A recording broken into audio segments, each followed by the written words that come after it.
Bonjour à tous, bienvenue dans cette première partie de Kaiju documentaire sur Anguirus. Bon, j'ai trouvé comme ça comme image pour pas prendre des images pour causer de droits d'auteur. Donc voilà. Donc c'était intéressant pourquoi vous en parlez d'Anguirus parce que beaucoup de fans mentionnent qui veut son retour, notamment dans Godzilla du Monsterverse, War of Godzilla. Donc il y aura deux parties. Donc cette vidéo sera consacrée à l'ère Showa d'Anguirus.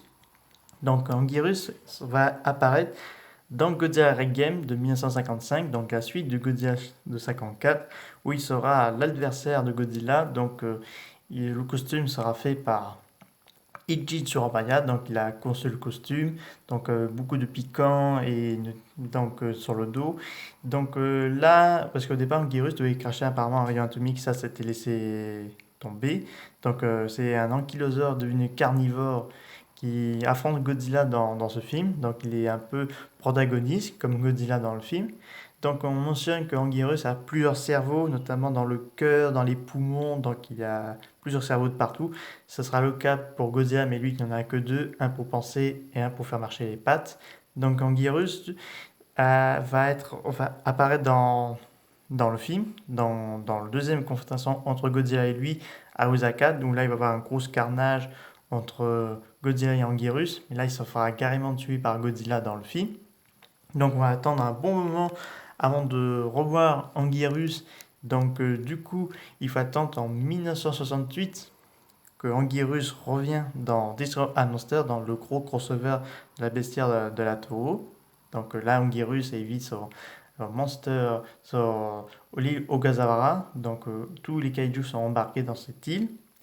Où le jour, les Kilak possèdent les pensées des kaijus et les envoient attaquer les grandes villes et tout ça. Lui, Anguirus, lui, il garde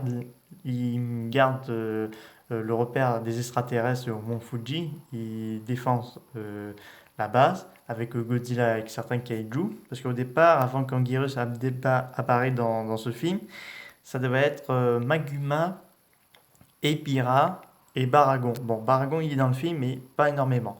Parce que son costume était un peu abîmé, parce qu'il était dans la série Ultraman. Donc là, du coup, donc, Anguirus prend la place de Maguma et Gorosaurus de Epira, parce que lui aussi n'était pas trop prévu dans le programme. Donc là, ils ont été rajoutés.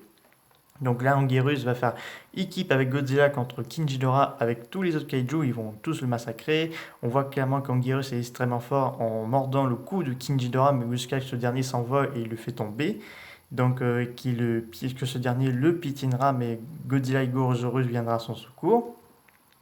Donc voilà, il va y avoir une grosse amitié entre Godzilla et Anguirus.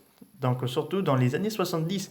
Dans les années 60, c'était le duo de Godzilla Rodan. À partir des années 70, c'est le duo de Godzilla et Anguirus qui va faire sensation pour la Toho. Donc là, Anguirus et Godzilla vont combattre ensemble dans Godzilla vs Gigan de 1972. Donc là, Godzilla et Anguirus sur l'île Monster Island avec tous les autres kaiju. Et ils ont senti des menaces, enfin plutôt une signal des extraterrestres qui contrôlent King Ghidorah, excusez-moi, et Gigan. Donc là, du coup, les deux kaiju vont affronter ces deux-là.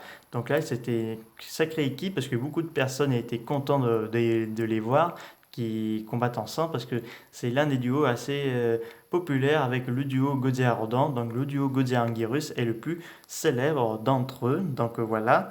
Et donc, Anguirus et Godzilla m'ont vraiment bien touché dans ce film Godzilla vs Gigan parce que Anguirus a vu que Godzilla était en difficulté, il voulait le sauver et Gigan lui a empêché, il a même blessé grièvement Anguirus et là les deux ils ont réussi à les combattre et tous les deux rentrent sur l'île au Kaiju et dans Godzilla vs Megalon, Anguirus lui sera avalé par le tremblement de terre et il va tomber dans une crevasse qui va l'emmener jusqu'en Sibérie et depuis là il va retourner au Japon jusqu'à qu'il se trouve face à face à Fike Godzilla, donc Mecha Godzilla déguisé en Godzilla, donc il a vite senti que c'était pas Godzilla, donc il se fera briser les mâchoires et ce sera de là où on le verra plus. C'est un peu dommage parce qu'apparemment il était prévu qu'il fasse une apparition dans Terror of Mecha Godzilla, certaines rumeurs disent.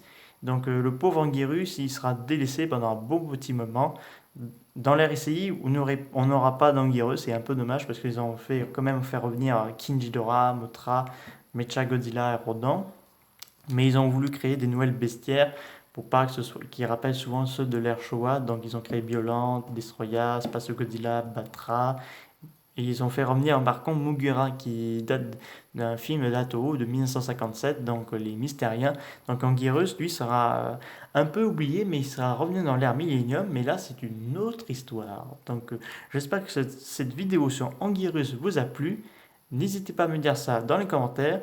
Je vous dis à très bientôt. Je vous dirai un peu plus sur Anguirus, sur l'ère Millennium et également pour son avenir. C'est pour ça que je le ferai deux parties. Je vous dis à très bientôt. Au revoir.